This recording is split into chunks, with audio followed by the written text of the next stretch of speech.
Salam Ata TV kanalının mehriban müştaqlary. Hormatly tamaşaçylarymyz, Ata TV'de saylanan habarlar.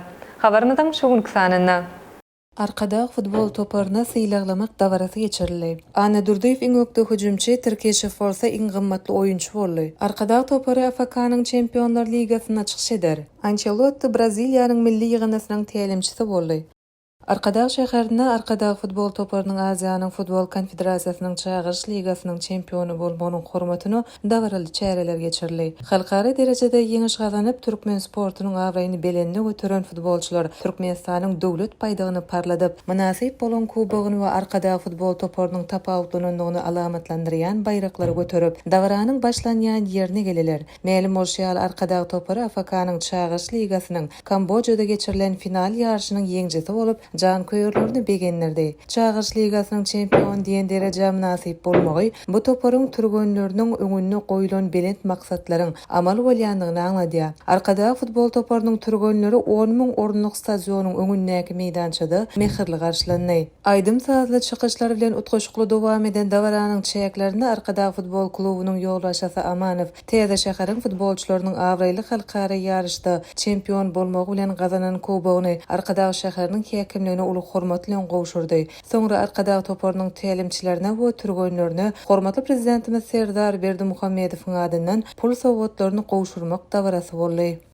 Arkada futbol toparynyň düzümine 5 gol geçiren 32 ýaşly hüjümçisi Altymrat Ana Durduýew 2024-2025 AFK çağırış ligasynyň iň gowy hüjümçisi diýen adam nasip boldy. Deýişli bayrak oňa jemleýici dowuşyň ahyrynda gowşurly. Bu oýunda milli ähmiýetli şäher bilen Adawer Türkmen kluby Kambodjanyň häzirki 4 gezek çempiony Svay Rayin klubundan 2-1 hasabyna üstün çykdy we ilkinji gezek iklim bayragyny gazandy. Phnom Penh'iň Maradok Tega stadionuna bolup geçen oýunyň akwaly oyunun adaty wagty 1-1 hasabyna deňmeden tamamlanandan soň goşmaçy 30 minutda çözüldi. Oyunun 112-nji minutunda Arzuguly Saparguliýew meýdançanyň jümbüşinden uzak aralyga urup Altymrat Ana Durduýewi derweze çykardy. Ol bolsa gorokçydan geçip derweze bilen 2-2 çykdy we uzak burça takyk urdy. Bu gol diňe bir ýeňiş gol bolman Eýsem Ana Durduýewiň 2024-2025 AFK çağırış ligasyna tora salan 5-nji pökküsi boldy. Arkada toparynyň başga bir oýunçysy 28 ýaşly ýarym gorokçy Şanazar Terkeşew bayrak gowşuruş dawarasyna 2024-2025 AFK çağırış ligasynyň MVP iň gymmatly oýunçy bayragyny aldy. Terkeşewiň wezipesi diňe bir gol salmak üçin şert öretmek däl, eýsem gol salmakdy. Munyň üçin Kuwaytyň Al Arabi topary bilen ýarym final jogap oýuny ýada salmak ýeterlikdir. Bu oýunda onuň salan 2 gol netijesinde Arkada topary 2 oýunyň jemi boýunça 3-2 hasabyna ýeňiş gazandy we 2024-2025 çağırış ligasynyň finalyna çykdy. AFK çağırış ligasy Aziýada 3-nji güýçlü klub ýarşydyr. Bu ýarış täze ýöne oňa 2005-nji ýyldan 2014-nji ýyla çenli geçirilen AFK prezidentiniň kubogynyň täzeden dikelilen ýarşy diýmek bolar.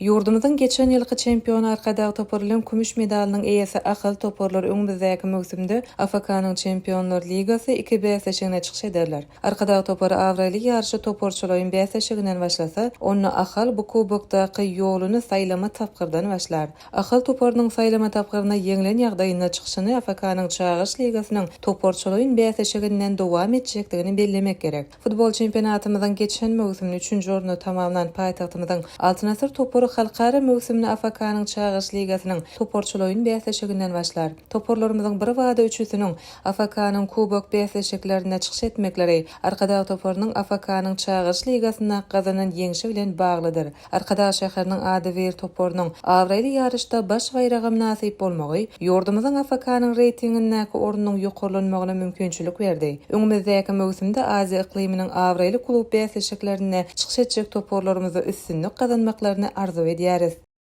Ispaniýanyň Real Madrid toparynyň tälimçisi Carlo Ancelotti Braziliýanyň milli ýygynasynyň tälimçisi wezipesine bellendi. Ol Braziliýanyň futbol konfederasiýasy bilen şertnama baglaşdy we 26-njy maýda wezipesine girişer. 65 ýaşyndaky hunermen Ispaniýanyň milli futbol çempionatynyň çägine 25-nji maýda geçiriljek Real Madrid Real Sociedad duşugundan soňra Ispan toparynyň wezipesini tamamlar. 2021-nji ýylda Ispan toparynyň tälimçisi wezipesine bellenen Carlo Ancelotti ozal 2013-2015 2005-nji ýyllarda hem bu topara tälim beripdi. Ol Real topary bilen 2 gezek Ispaniýanyň çempionu boldy. Şeýle hem UEFA-nyň Çempionlar Ligasynyň kubogyny 3 gezek gazandy. Şol wagtda Carlo Ancelotti iň köp hak tölenýän milli ýygyndylaryň tälimçisi bolar. Ol Braziliýanyň milli ýygyndysyna tälim bermek bilen her ýyl 10 million euro gazanar. 2026-njy ýylda Braziliýanyň milli ýygyndysy dünýä çempionatyna çempion bolan halatyna 5 million goşmaça pul bayragy berler.